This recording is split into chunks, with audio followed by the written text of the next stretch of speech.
Jaya Radha Madhava Kunja Bihari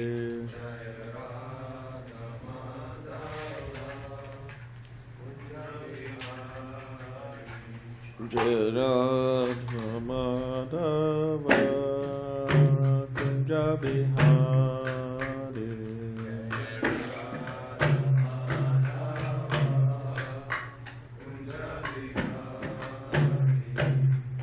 Gopijana Vallabha Girivardhari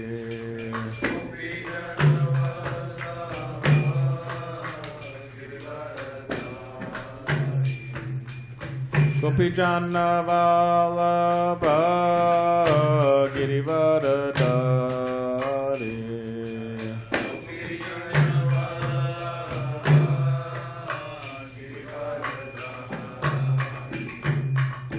Yashoda Nandana Prajajana Anjana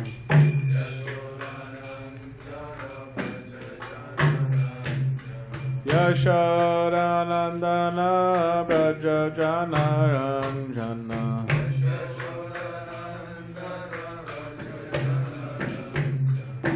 Yamuna Tira Yamuna Tira Vanachari Yamuna Tira Vanachari Yamuna Tira Vanachari Jaya Radha Madhava Kunja Bihari Jaya Radha Madhava Jaya Radha Madhava Kunja Bihari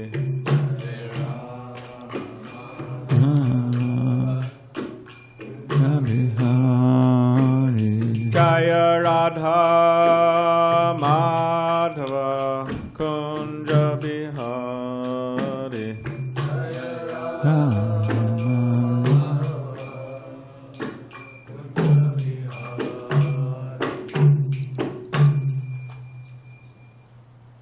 Jai Om Vishnupad Paramahansa Parajakacarya Astotar the Srimad of Divine Grace Srila A.C. Bhaktivedanta Swami Prabhupada Ki Jai ISKCON BBT Founder Acharya Srila Prabhupada Ki Jai Jai Om Vishnupad Paramahansa Parajakacarya Astotar the Srimad His Divine Grace Srila Bhakti Siddhanta Saraswati Thakur Ki Jai Ananta Koti Vaishnavinda Ki Jai Namacharya Srila Haridas Thakur Ki Jai Grantaraj Srimad Bhagavatam Ki Jai Samaveda Bhaktivinoda Ki Jai. All glories to the Supreme devotees. All glories to the Supreme devotees. All glories to the Supreme devotees. All glory to Shri Guru and Gauranga. Okay. Narayanam Namaskritya Narang Chaiva Narottamam Devim Saraswatim Vyasam Tato Jayamadiriyet. Before reciting the Srimad Bhagavatam, which is our very means of conquest, we should offer our respectful obeisances unto Lord Narayan, the Supreme Personality of Godhead, unto Narayan Rishi, the supermost human being, unto Mother Saraswati, the goddess of learning, unto Srila Vyasadeva, the author, and unto Srila Prabhupada, the translator, commentator, and our spiritual master. Nashta prayesha bhadreshu nityam bhagavata sevaya bhagavatyuttama shloke bhakti bhavati naishtiki.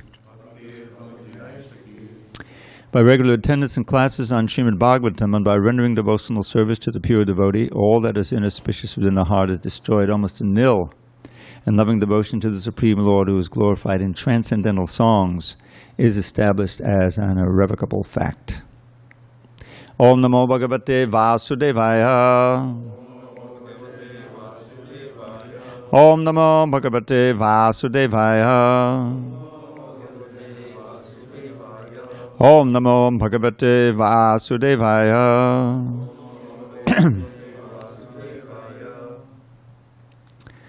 On this 25th day of May 2022 in San Diego, we're reading from Srimad Bhagavatam, translation and commentary by His Divine Grace HG Dravida Swami Prabhupada.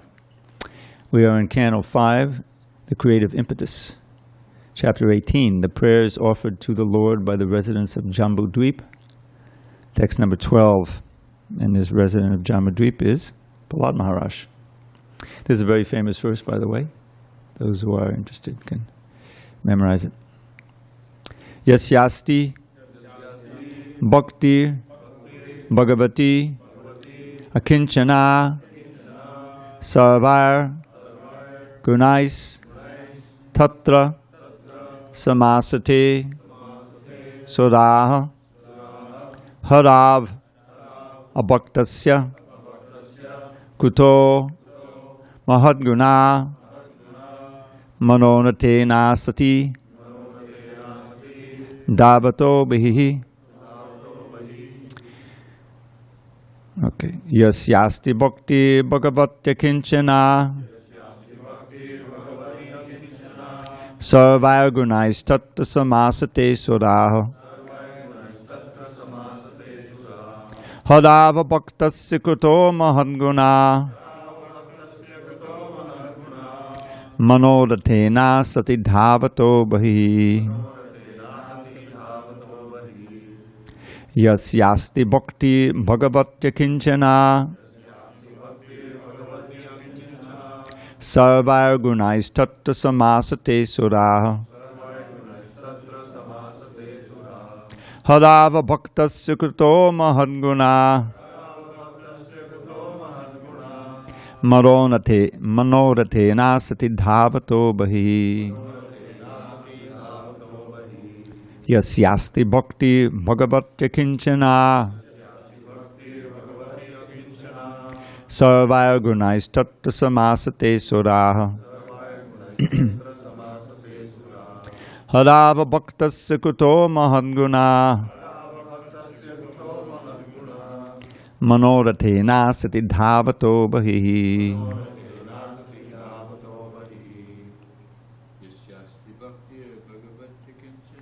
Yasyasti Bhakti Bhagavatya Kinchana Sarvaya Tatta Samasate Suraha Hadava Bhaktasya Kuto Mahadguna Atena Sati Dhavato Bahi. Yasyasti Bhakti Bhagavatya Kinchana Sarvaya Gunais Tatta Samasate Suraha Hadava Bhaktasya Kuto Mahadguna Manonatena Sati Dhavato Bahi. Yasyasti Bhakti Bhagavatya Kinchana Sarvaya Gunais Tatta Samasate Suraha Hadava Bhaktasya Kuto Mahadguna Manonatena Sati Dhavato Bahi. Anyone else? Yasyasti Bhakti Bhagavatya Kinchana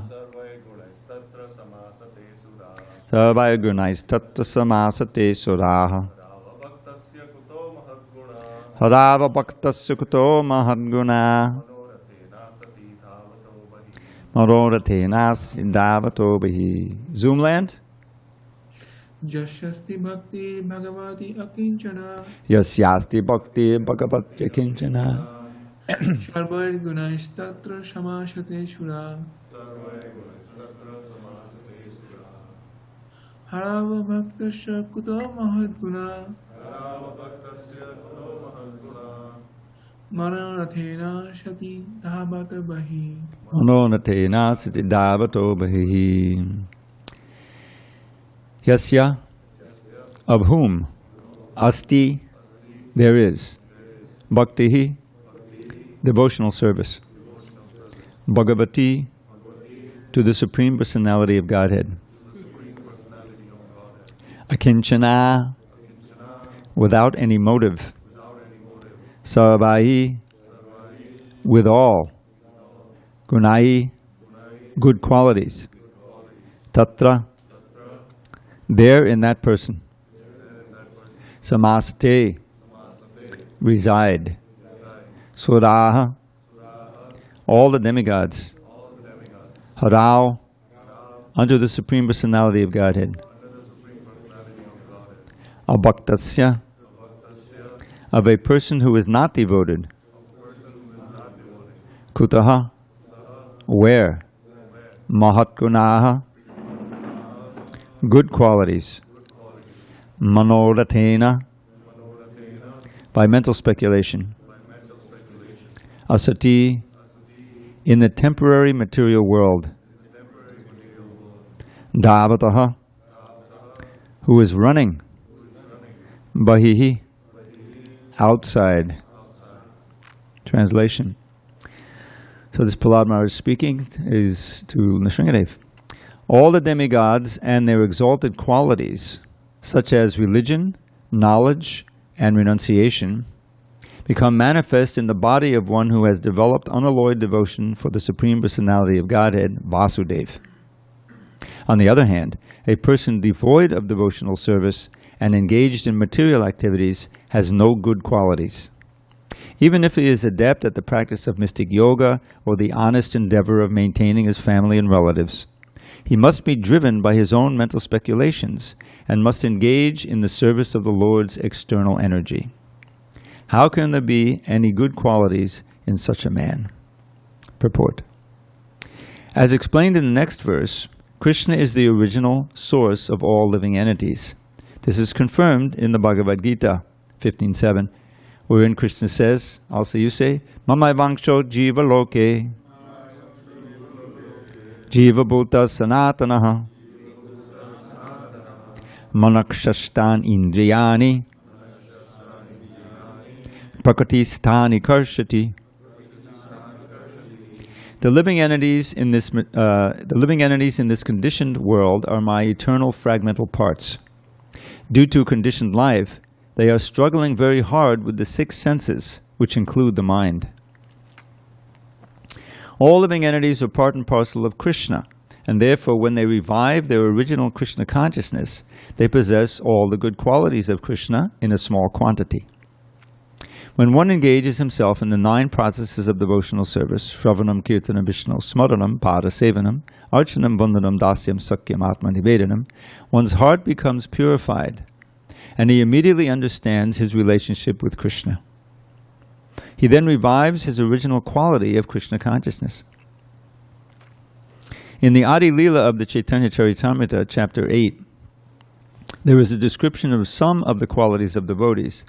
For example, Sri Pandit Haridas is described as being very well behaved, tolerant, peaceful, magnanimous, and grave. In addition, he spoke very sweetly. His endeavors were very pleasing. He was always patient. He respected everyone. He always worked for everyone's benefit. His mind was free of duplicity, and he was completely devoid of all malicious activities. These are all originally qualities of Krishna. And when one becomes a devotee, they automatically become manifest. Sri Krishnadas Kaviraj, the author of Chaitanya Charitamrita, says that all good qualities become manifest in the body of a Vaishnav, and that only by the presence of these good qualities can one distinguish a Vaishnav from a non-Vaishnav. Krishnadas Kaviraj lists the following 26 good qualities of a Vaishnav. 1. He is very kind to everyone. 2. He does not make anyone his enemy. 3. He is truthful. 4. He is equal to everyone. 5. No one can find any fault in him. 6. He is magnanimous. 7. He is mild. 8. He is always clean. 9. He is without possessions. 10. He works for everyone's benefit. 11. He is very peaceful. 12. He is always surrendered to Krishna. 13. He has no material desires. 14. He is very meek. 15. He is steady. 16, he controls his senses. 17, he does not eat more than required. 18, he is not influenced by the Lord's illusory energy. 19, he offers respect to everyone. 20, he does not desire any respect for himself. 21, he is very grave. 22, he is merciful. 23, he is friendly. 24, he is poetic. 25, he is expert. And 26, he is silent. Om Jnana Timurandasya Jnanandana Shalakaya Chakshurun Midatam Mena Tasmai Shri Gurave Namaha. I was born in the darkest of ignorance, but my spiritual master Srila Prabhupada opened my eyes with the torchlight of knowledge. I offer my humble obeisance unto him and all members of Sri Parampara. So this is a very interesting statement here. Yas yasti bhakti bhagavati kinchana. So what Prahlad Maharaj is saying is that the very process of devotional service is so purifying that when we come to the stage of pure devotion, that all these qualities that are enumerated in both the verse and the purport, the translation and the purport, become manifest.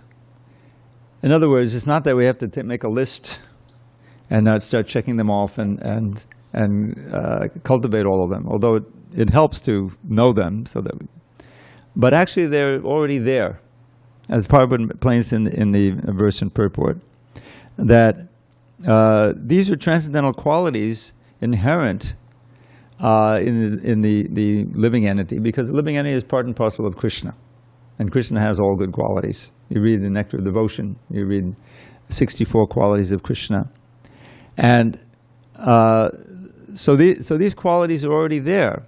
It is said, Nitya Siddha Krishna Prema Sadhya Kabanoi Shabanadi Shuddha Chitte Koreyudoi. That the eternal perfection of love of Godhead is already there in the heart of every living entity.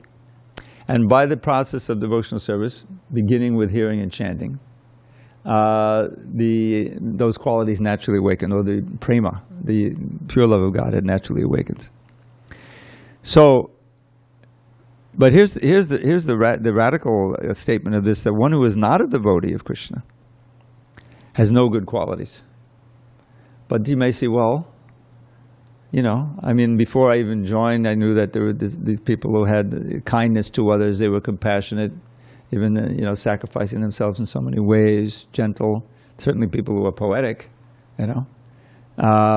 So how is it that they have no good qualities? And the answer was manoratenasati davato bihi.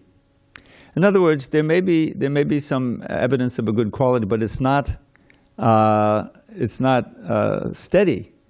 You may have it one day and then you don't have it the next, because manoratenasati, manorata. Now, manorata literally means the chariot of the mind. It's like there's a saying in English, the train of thought, isn't it? You have a certain train of thought. So that train of thought may take you who knows where, In other words, it could be stimulated by something you read, something you see, some person you meet, a million different things. And then you're off and running. Because the mind is already filled with so many thoughts and so many impressions, you see. So the mind in the uncontrolled state is our worst enemy. This is stated by Krishna in Bhagavad Gita. And what is it about that mind? Well, there's another enemy in there. Lust. Krishna states that at the end of the 3rd chapter. So the mind has so many and can generate so many new desires. And this is all under the rubric, material desire, under the rubric of kama. And at the end of that 3rd chapter, Arjuna asks, what is it that forces us to do things that we know are bad for us? What to speak of forcing us to do things that we may not know are bad for us, but really are bad for us? But even in other words, against our own better judgment. The intelligence is overwhelmed by the mind. And the mind is often overwhelmed by the senses. It's like I give this example again and again about addiction. When someone is addicted to a substance, now there's also more subtle addictions, but addiction to a substance like heroin or alcohol or some other drug, then he may realize, or a friend tells him, "You're ruining your life. And the person says, yeah, I know it, but he's helpless to stop it, because the desire is taken hold of the senses. Krishna mentions that at the end of the 3rd chapter also. Indriyani mano buddha dasyadastaram uchyate etavamohayatecha jnanam vijnana nashanam. That this material desire, lust, which is the all-devouring sinful enemy of this world, Krishna says in that chapter, Prabhupada says in the Prabhupada, it captured various strategic places in our being, basically our mind, intelligence, and senses.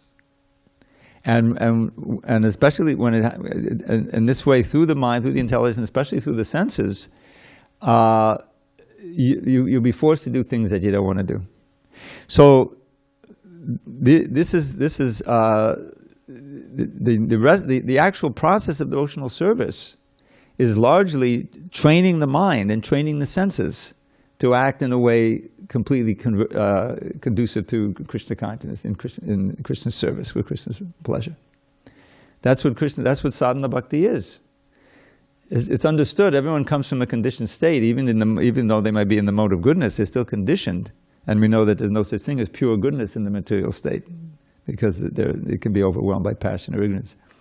So that by the process of devotional service, under the guidance of a guru, or gurus, as we say, both the Shiksha and the Diksha guru, one agrees, is inspired to undergo some discipline. And in that same section, Krishna says, therefore, in the very beginning, you have to control your senses. Now, Krishna consciousness, as given by Chaitanya Mahaprabhu, is so wonderful that you enter into a kirtan. Someone walks into the temple for the first time. Say, he's become interested, he's gotten intrigued, he saw something online, or got a book, or got a magazine, meets a devotee, which is, and there's some friendship that's stricken there, or some interest, and he comes to the temple. He comes into the temple, there's a kirtan going on, and if the person, even if he doesn't participate fully, he's hearing, and he sees all of this dancing and this joy going on. So it's not that he's, by my willpower I have to control my senses. The senses are automatically engaged in the service of Krishna just by hearing that kirtan, seeing the deity, smelling the incense, And sometimes the devotee will say, "Come on, Bill, Bhakti Bill," He met him out in the park somewhere, and Bill, get into the circle or whatever, So this is the most merciful way that Krishna enables us to control the senses. This is Lord Chaitanya's great gift. You don't even know you're practicing yoga. You're just dancing and chanting. It doesn't feel like a great austerity. It feels like a great joy. If you're open to it, if you're eligible to. And Krishna consciousness is like that. Yes, there are austerities to perform, and we understand why. But the understanding why is so important. That's why the intelligence needs to be strengthened. I always come back to this verse. I was listening to one devotee online, and he was talking about the thinking, feeling, willing aspect of the mind. Thinking, feeling, willing. Thinking in the intelligence and the mind, and we will that's something to do. So this is everyone's doing it. So that thinking, feeling, willing has to be dovetailed with Krishna. But the thinking is the thing. The intelligence has to be strengthened. And so there's that famous verse. Kama dinang katina katita palita durni deshas. Tesham jata maina karuna natrapa no pashanti. Putrinjaita natiyotapate sampatam labda buddhis tvamayatak shadanam abhayam mamna yung svartnadasi. So he's saying here, and I'll give you my little poem, since it's supposed to be poetic, okay. In how many ways have I sought to obey the seductive demands of my wicked desires? They've shown me no mercy, yet on I've gone shamelessly trying to quench lust's unquenchable fires. But now I'm rejecting those hellish desires, for my higher intelligence now has awoken. O Krishna, O shelter of fearlessness, please let me serve you with faith that will never be broken. So this is a very nice expression of something that any serious devotee has to go through. To realize that we've been trapped, we've been in the thrall, means under the control of our material desires since time immemorial. And now, in the human form of life, we have the intelligence to, and if we come in contact, we're fortunate to come in contact with real knowledge, to understand that these are not helping us. It looks like I'm going to fulfill this desire and be happy. And yes, there's some flickering pleasure there. But what's the downside? Well, if it's not some, in this age, it's probably some vicious pleasure that'll directly destroy your brain cells or, obviously cause you some pain. But even if it's not, it keeps you bound up to this world of birth and death. It keeps you coming back because as soon as you enjoy something, it plants a desire seed in your mind to do it again and again and again and again. We're looking for that eternal pleasure that's there in the spiritual world that we've forgotten, right? Unending, ever increasing. There's nothing like that in the material world. But there's a shadow of it. There's a reflection of it, perverted reflection. Sense gratification, some of it very intense. There's, this is great, let me do it again and again and again. But that ensures you coming back again. And it also ensures a lot of suffering, oftentimes in this very lifetime from that. The more that so-called civilization breaks down, and the criterion is just intense pleasure of various different kinds, expanded by electronics and drugs of all kinds, then it's for the helpless living entity who has no standing and no relation with the Shastra, you just get victimized by it. It's impossible, to even have a mode of goodness life in such a way. So where's our defense against that? Hearing the Shastra. The defense is to understand where real happiness lies, and especially to have examples. That's why the Acharya is so important, to give us a living example of it. It's not just a pipe dream. And to have a way of getting there that we feel that, I can do that. I can certainly chant Hare Krishna. That's not so hard. Hare Krishna, Hare Krishna. 4 regular principles, I don't know about that, but let me chant Hare Krishna a little more and see if I can, In other words, it takes some austerity, some discipline. But we're not into self-flagellation. We're not into pain and suffering and tapasya for its own sake. It's all in the context of improving our ability and our understanding of Krishna and our ability to taste the rasa, to taste the pleasure of Krishna consciousness. That's what the payoff is for austerity.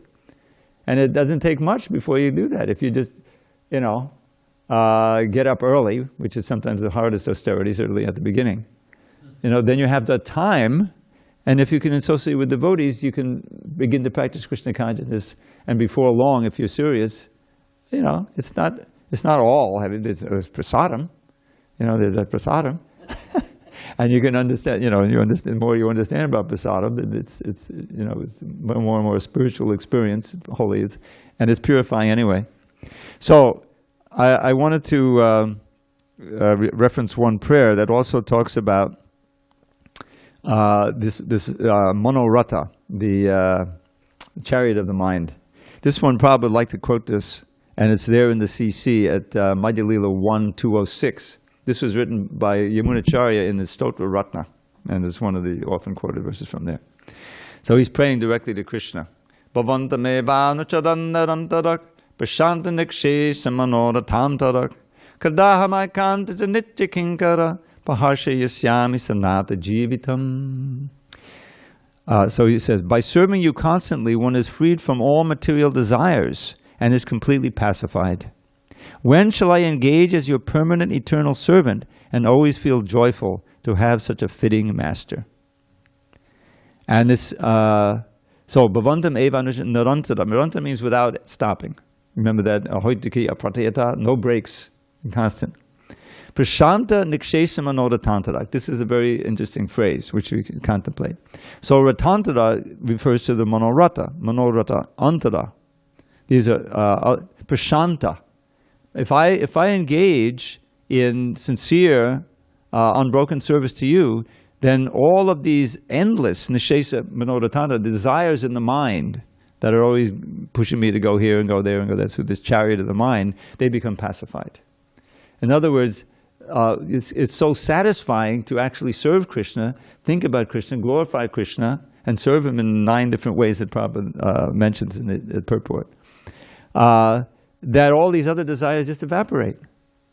You know, that's the only way to get free from the control of kama adinam that's mentioned in the other verse. That's why he says, now I'm kicking these out, but I know that I can't just remain desireless, so I'm approaching you, my Lord. Let me serve you. Let me not serve lust, anger, greed, illusion, madness, all these other things that are always in the mind. You see? That's the practicality of Krishna consciousness. From the outside, it seems, what was that, the Marquis of Jutland? Oh, it's impossible. I can't give up these 4 things. Yeah, it's impossible to just give them up without Krishna consciousness. But with the strength of Krishna Shakti that you get by sincere service and prayer, it's possible to give them up. Possible to control them and actually give them up. So here he's saying that, yes, when shall I serve you? I can nitya kinkara, as your permanent servant. And the kinkara means a very menial servant. You see?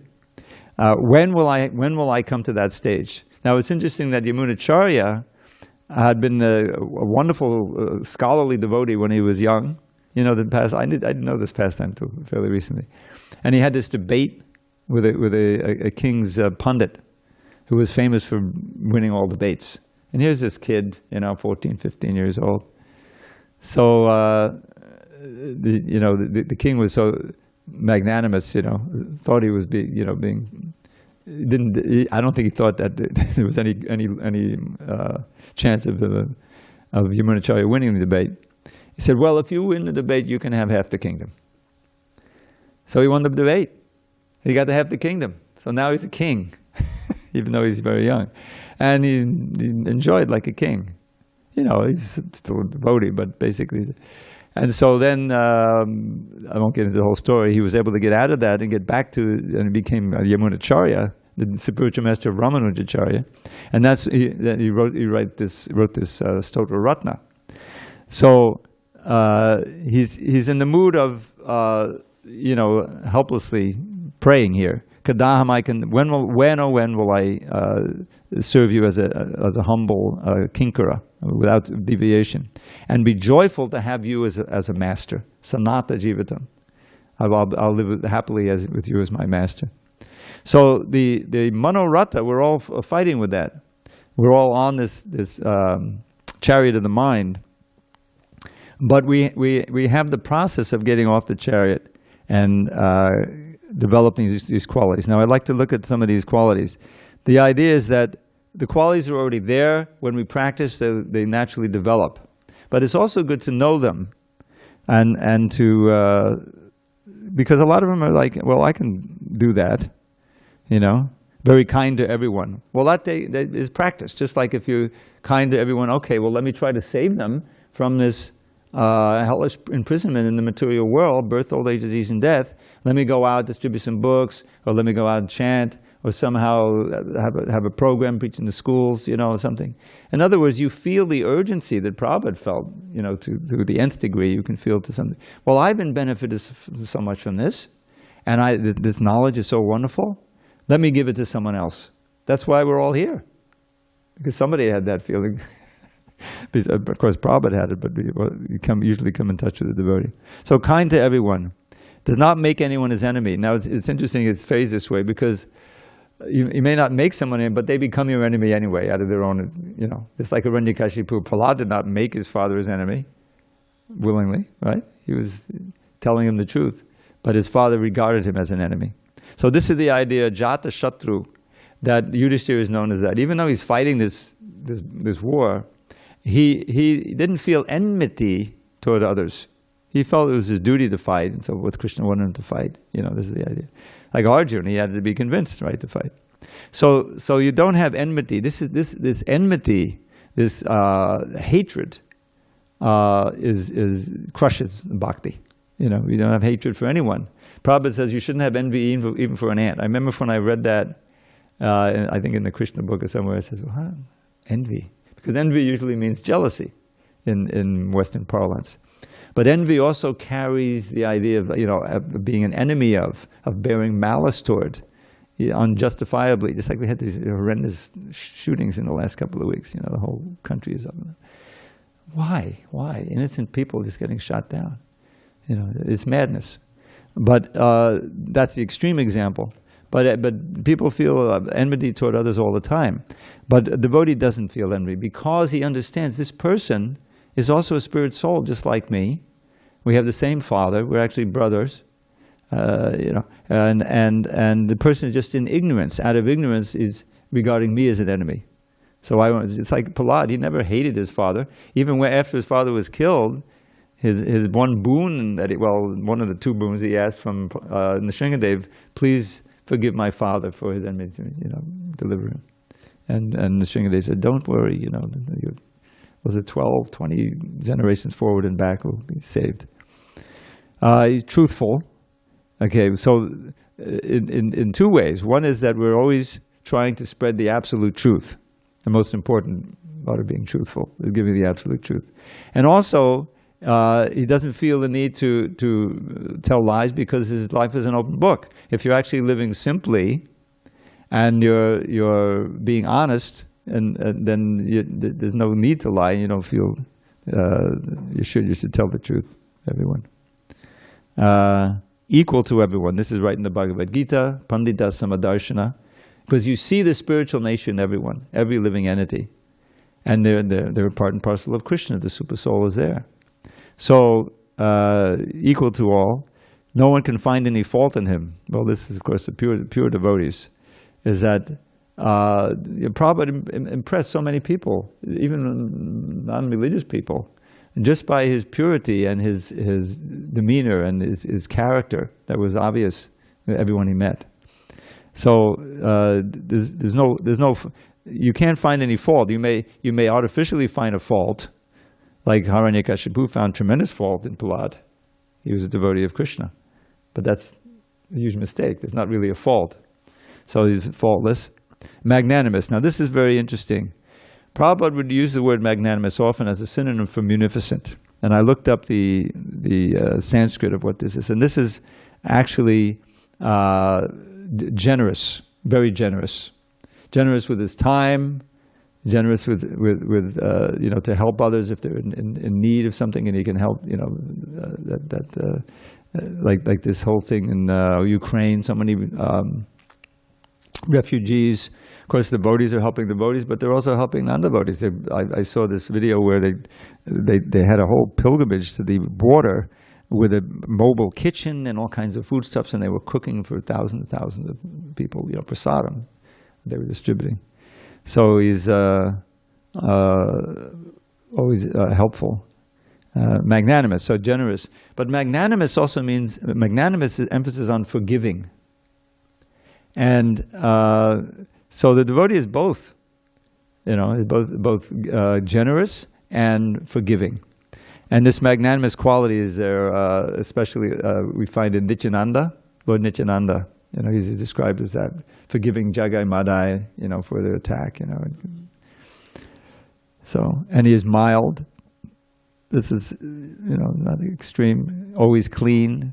Cleanliness next to godliness. Without possessions. So the first thing is that everything belongs to God. Everything belongs to Krishna, right? I mean, that's a fact. And Rishikesha, even my own body, my senses belong to Krishna. They have to be engaged in Krishna service, and that's one of the implications there. We have no individual, but if we're Krishna's, then whatever we may come under our control also belongs to Krishna and should be used as a service. This is the real definition of vairagya, yukta vairagya. Rupa Goswami gives in his Bhakti Rasamrita Sindhu, anasaktasya vishayan, yataham apayunjata, nirbandha, krishna sambandhe, yuktam vairagyam uchyate. Very important principle. The whole temple is built on that principle. Anasaktasya vishayan, without attachment for the objects of the senses, but engaging them where appropriate in the service of the Lord. Just like this whole building, right? I mean, at one point it was just a warehouse or an empty warehouse or something. Guru Maharaj saw it. He saw this, looking for a temple. He was able to transform it through effort. It took a whole year to, create it like this. But Guru Maharaj can tell you the whole story. They had no bathrooms. They were taking a shower next door. There was a service station next door at one point. They would go there in the early morning, and But look at it. We can't see Krishna in the spiritual form. We can't see him. So he comes in this so-called material form, through, spiritualizing marble or wood or whatever it may be. So we can see him. And, the prasadam and the holy name, the devotees, all these are ways in which Krishna is reaching out to us to make himself accessible. So when we're in that mood, just like we're coming up on this wonderful festival of, the Pushpa? They call it the Pushpa festival. Flowers, flower petals. So they made $3,000 to buy roses. You can imagine how many rose petals that'll make, So this is the devotee said, there's so many nice flowers here. I have some Lakshmi. Let me buy the flowers for it. And this is devotion. This is how you stay clear from possessiveness. Works for everyone's benefit. We were talking very peaceful. Now this is there in the teachings to, I think, Sanatan. How a devotee is peaceful and no one else is. Krishna bhakta nishkama ata eva shanta. Bhukti mukti siddhi kami sakaliya shanta. It's reflecting exactly in the second chapter of Bhagavad Gita. And that is the Krishna bhakta has no personal desires and therefore is very peaceful. But the bhukti mukti siddhi kami, those who desire bhukti, the vast majority of people, material sense pleasure, gross or subtle, there's always some desire that they're working on. They're not, how can you be peaceful in that situation? Even the mukti kamis, those who understand that attachment for this material things just keep you coming back again and again for birth and death. So, let me only desire mukti, but that's a material desire. I want to be free of all misery, no more birth, no more death. I. It's all focused on you. So that you're not peaceful because you can never really attain that state of mukti. What is that? Yenyeda bindaksha vimukta maninas. The demigods are praying to Krishna in the womb, and they say, besides your devotees, there are others who are thinking that they're liberated, but their intelligence is really unpure. You see? And even though a few of them, by great austerity, may become detached from this material plane and go up to the Brahma-Bhuta plane, they eventually fall down again. Because that's not our original fulfilling position. Just to be in Brahma-Bhuta, without any bhakti, without Krishna, just in the white light. What's great about Krishna consciousness is that I don't think anyone ever came out of Krishna consciousness and said, yeah, I'm going to go to Brahman. No, they made it go to some other... Does anyone here really hanker to go to the Brahman expulsions? Yeah, right. Bija. It's truthful. You have to be truthful. Okay, so very, very peaceful because you feel. Krishna says, "Vyeha kama nyaksavan pumang chadari nikspaha nima modahankara shanti madagachati." Right there in the Bhagavad Gita at the end of the second chapter. This is all the section on peace, and this sums it up. Vihaya kaman. Be free of all material desires. Puman nikspraha, living free of material desires. Nirmamo, not being possessive of anything. Nidahankara, no false ego. Sashanti madagachati, attains peace. So that peacefulness is not our goal, but is a platform that devotees have, and they can emanate that peace, and that's attractive to people because they're always in anxiety. And say, here's someone who's peaceful and happy. Let me see if I can get some of that. What's that book you got there? No, he has no material desires. Very meek. So that's Trinadapi Sunichena. We know we try to cultivate that so we can chant constantly. Steady. Very steady. Utsaha nishayat dharyat. Right? Enthusiastic, determined, patient. In the matter of performing the regular principles of devotional service. Doesn't eat more than required. Well, this sometimes takes a little while to get to that platform because Prabhupada was so brilliant. He understood, well, they're giving up illicit sex, gambling, intoxication, and eating, let's make this very opulent prasadam. He would actually tell Stanley, like the Stanley, take another chapati, take another chapati. Stanley would eat like 12 chapatis, to fill up. So it's, but ultimately that has to be controlled too. Atyahara piyasascha, that will be a real barrier. And when you see it as prasadam, and there's so many things that need to be done, and you can do that. Eat not more than controlled. Not influenced by the Lord's illusory energy, okay? And offers respects to everyone, every living entity, who is a temple of God. Vishnu is there in the heart. Does not desire any respect for himself. Amanina, manadena. Very grave. So the grave means that you don't get let the mind get drawn away or swept away by some frivolous emotion, because Krishna consciousness is a very serious business, even though it's very joyfully performed and there's so much ecstatic, festivals and things. But we're endeavoring to get free from birth, old age, disease, and death. And that's why Krishna says that one of the principles is Janma Mrityu Jara Vyadi Dukkha Dosha Anadarshanam. This is in the list of elements of knowledge to realize the what would you say, the distress? The distress, sorry, we're working on an editing principle here, of birth, old age, disease, and death. That's ever present in the material plane. And that puts a complete lie to any hope of getting peace and happiness in this material platform. You can get the illusion of it for some time, possibly, but the time factor always wrecks it. And as you get older, it becomes more and more difficult to imagine that you can be happy in this world. There's always some pain that's coming, something's wearing out or threatening to wear out, And so we have to be grave and serious about devotional service. Merciful, friendly, poetic, expert, and silent. So since he's supposed to be poetic, I'll give you a little poem. Now, why is poetic an important quality? Well, just think about our Shastra. The Bhagavad Gita, it's a song, it's poetic. The Sanskrit, sometimes we take it for granted. But it's such a wonderful aesthetic creation. And because Krishna is completely there in the sound, you can, Rupa Goswami and Sanatana Goswami and Jiva, and all the others, they wrote these beautiful, beautiful verses that are great objects of meditation. This is where our greed should be directed toward. And so this is one of my poems I'll give you first, about the holy name, right? How we should be greedy for chanting and hearing. So this is in the Pajavali, in this, I forget what chapter, there's 4 or 5 chapters about the holy name. So this is Vichayani Vichintyani Punak Punaha Kripanasya Dhanani Vatunnamani Bhavantunaha. Compelled to constantly, now if you have to know a word, maybe you don't know, avaricious doesn't mean anything more than greedy, so just remember that. Compelled to constantly collect and count his precious hoard, the miser contemplates his wealth with avaricious aims. Please bless me to become a miser who's compelled, O Lord, to constantly collect and count and contemplate your names.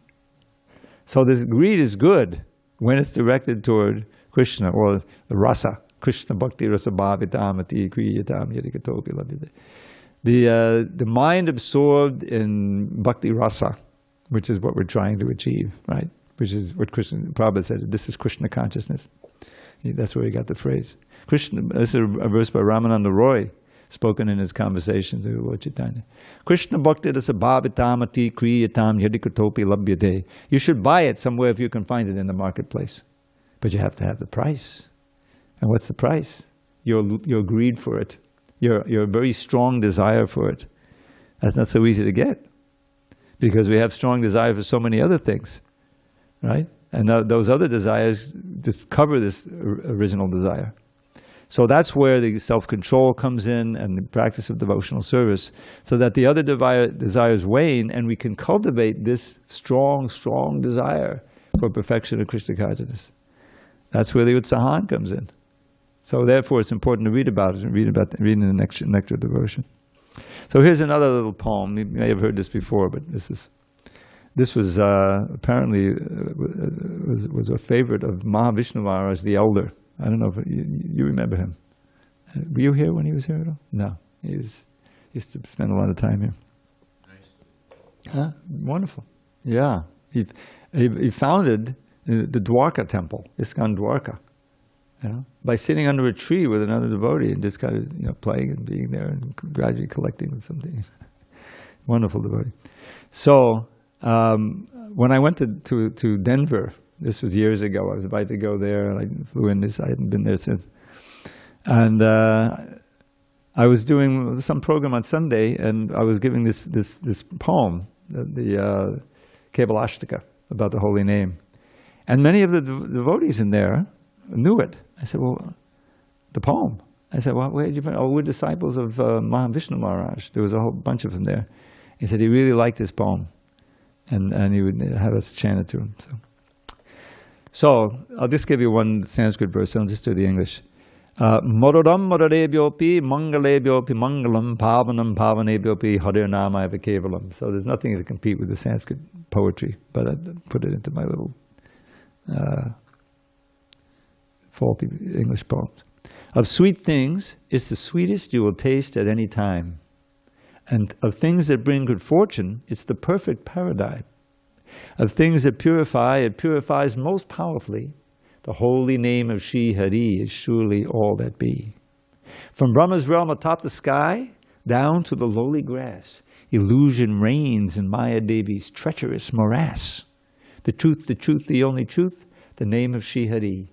The holy name of Shri Hari is surely all that be. That's that Harinama Eva Kevalam verse from the Brihadaranyaka Purana verse. By the way, we learned that who the author is, and that this is 8 out of 100 verses that he wrote with that of this poem. I'd like to find the other 92.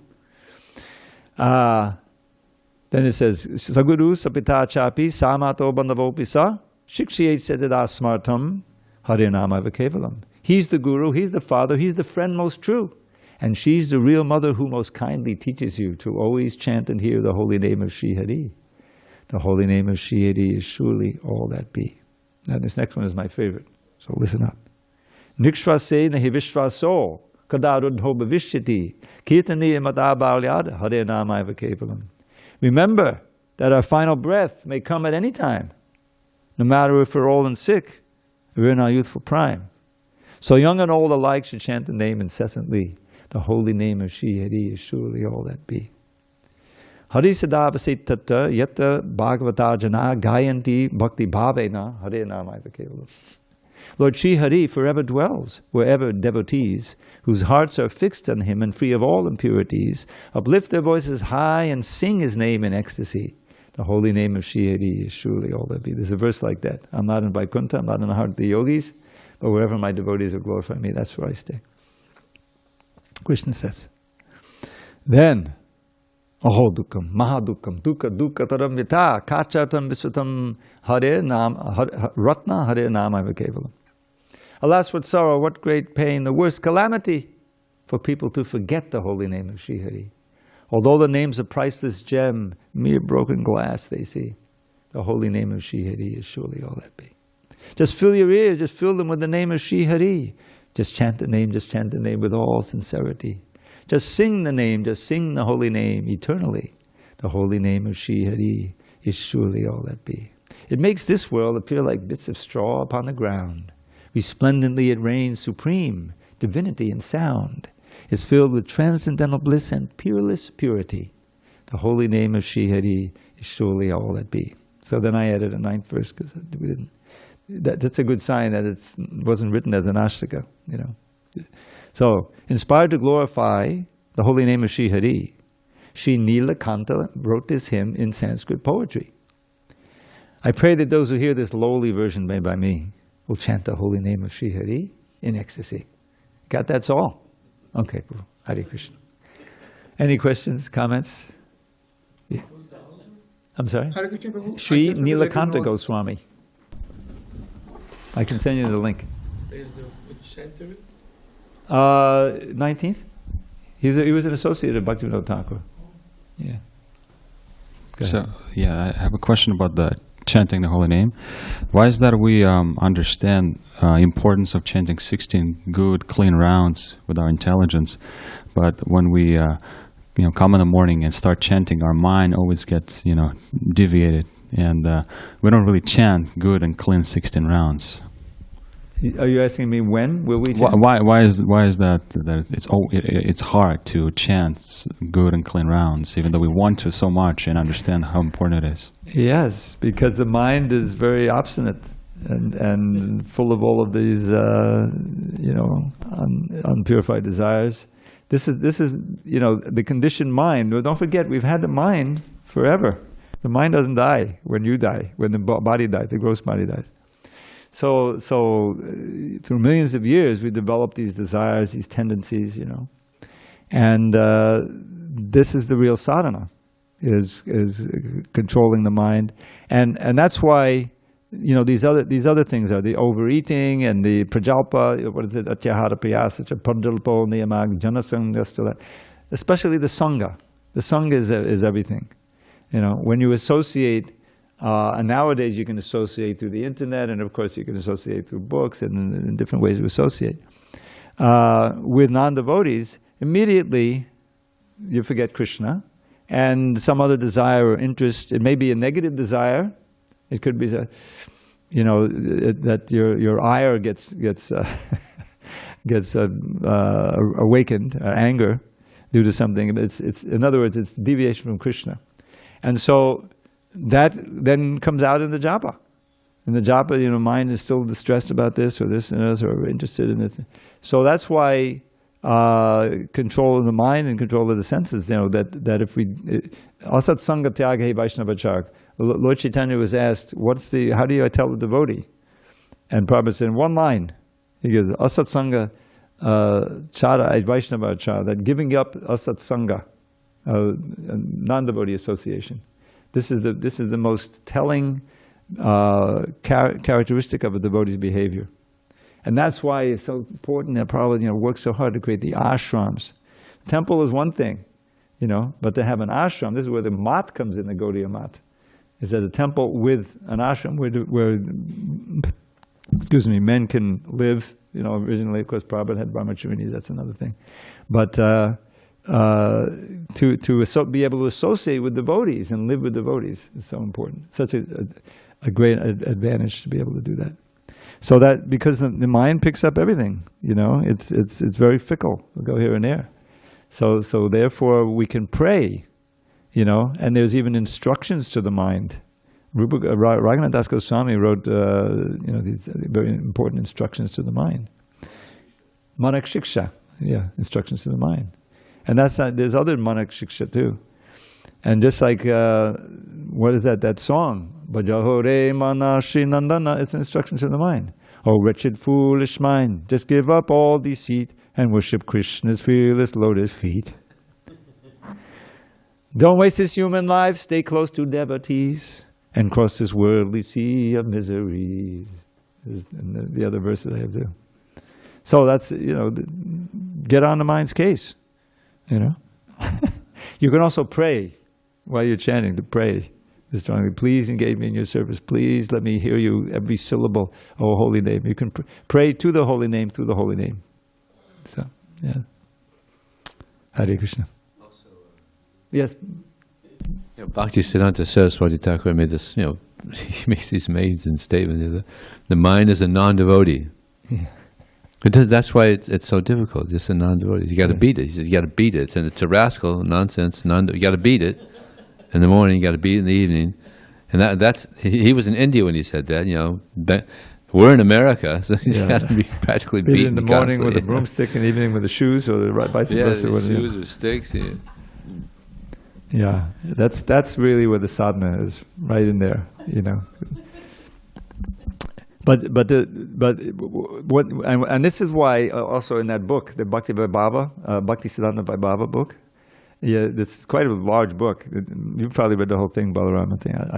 I don't think I have, but I read parts of it, and one of them was a section, because it's broken down into sections of the verses that he would quote, and in there it was a verse where he's talking about this idea of this was the section of hearing the glories of the holy name. You see, there's so much glorification, like in the Chaitanya, in the Pajabali. The Pajabali is Rupa Goswami's nectar file. These are his favorite verses. He wrote a few of them, but most of them are by others, some anonymous. But this wonderful section about the glories of the holy name, you see. And Bhakti Siddhanta said, yes, we should hear that, glorify the holy name. And then the mind will be more keyed into to listening, to appreciating the holy name. Just like if you hear a glorification of some karmi or something, oh, I want to go see the movie, I want to go see the concert, So you hear the real glorification of Krishna and his holy name. And then when it comes time to contemplate the holy name, you'll say you appreciate and you remember some of those things. And don't forget the holy name is a person. Just like if you're glorified by somebody, you become, attracted to them. They say, oh, he's my friend, you glorify me. So glorification of the holy name, then the holy name will easier appear in your mind when you're chatting. All right, anything on Zoom?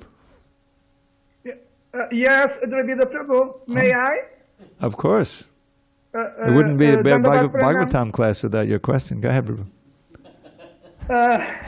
You're very kind. Prabhu, my question is, if the external energy is created by God, why can't I develop good qualities by engaging in her service? Because the purpose of the external energy is to keep you bewildered. It's a prison house. And the idea, actually the purpose of the material energy is twofold.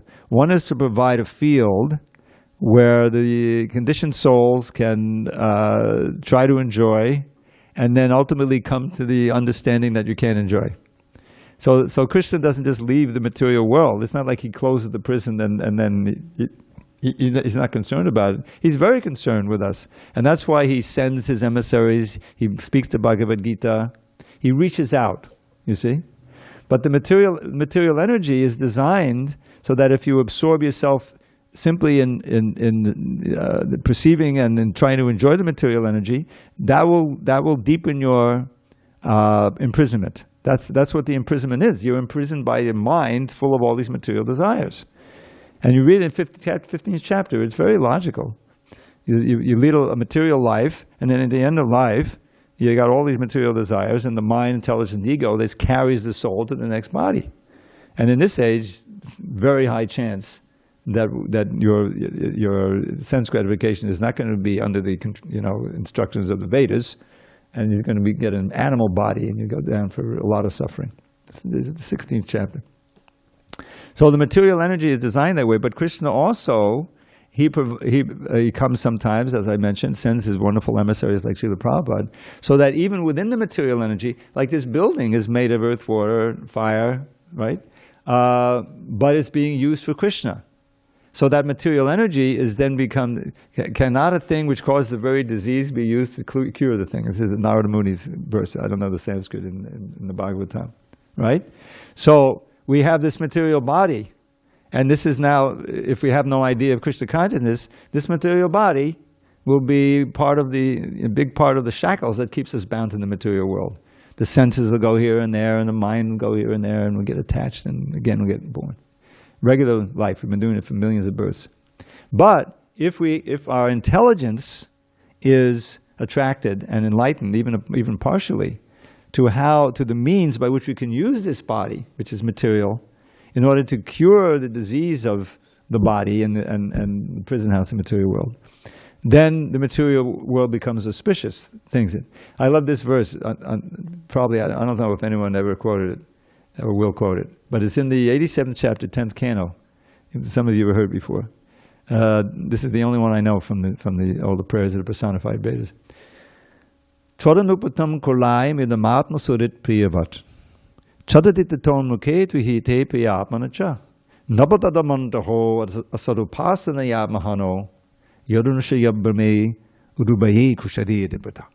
So he's giving a wonderful contrast here. He says, first this Veda who's praying, Upanishad, whatever. Tvadanupattam kulayam. Kulayam is a word for human physical body, which means which eventually is destroyed and merges back into the different elements. This material body, when used in your service, becomes a great friend of the living entity. And you, as the super soul, are happily directing the person to use the material body, and things are going nicely. You know. But alas, those who don't take their pleasure in serving you, he cuts right to the chase, take their pleasure in serving you, but instead, asadupasanaya, worship the impermanent, Moloch, or what is it? Worship, I forget, in the Bible it says, worship the material energy. Mammon, thank you, mammon. Right. Mammon, you know what mammon is, right? Mammon is gold and money and material enjoyment. That's mammon. Hiranyakashipu, he worshipped mammon. So, nabadadamanti, nabadadamanti, ho, alas, asadupasana yatma. Asadupasana, asad upasana, worship the impermanent. Atmahano, that's virtual suicide for the soul. Because then, Yadunushaye Brahmanti, they wander throughout the material world trying to fulfill these unfulfillable desires. And they take all kinds of dangerous, bad bodies, which create great fear. Urubaye, kubara, you know. So this is the choice. If we use our body, mind, body, and senses, whatever we have, pranayata diyabacha, in the service of the Lord, then the body is our friend, you know. I'm having trouble with my voice because it doesn't seem to, somehow when I give class, I forget about it. But, the voice is so important for practicing devotional service. All of the senses are, especially the ears, voice, the mind, the brain, you know. So that which had been our imprisonment becomes a means for serving Krishna. And the super soul is directing from inside, you know, and things are going nicely on your way back to Godhead. So this is the material energy. It's both a prison, a reformatory, and everything is here that we need to go back to Godhead, provided that we have the right instruction and we listen to that instruction and follow it. So it's a twofold thing. Does that answer the question? Oh, Prabhu, completely. Very helpful. Thank you very much. Hare Krishna. Haribol. All glories to Haribol. Srila Prabhupada. Hare Hare.